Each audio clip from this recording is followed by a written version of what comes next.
kung mahibawan gani nato nga kanang iglesia ha, iya na ni Ginoong Kristo o si Kristo mismo ang nagtukod, dili na question kung tinuod ba na o dili ang iyang gipanudlo. Ngano man kay ang tinuod nga iglesia giubanan baya ni Ginoong Kristo, Saint Matthew chapter 28 verse 20. Gibatad ang Espiritu Santo, Saint John chapter 14 verse 16 and 26. So kung tinuod ang iglesia, di na tayo maka-question sa iyang mga pagtulunan nga tinuod. Ngano man kay kamatuoran gud yang gibitbit, di ba?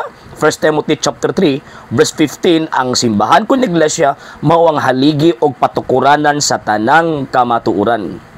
Pero kung piki ganin ng iglesia or piki ganin nga sekta, questionable na. Ngano man kay wala man Espiritu Santo, wala man ni Kristo og ang ato ang maasahan ana kanang gipanudlo nga imbento lag tao. So asa man na karong iglesia nga gitukod ni Kristo? Man ang simbahan Katoliko. The rest of that piki na.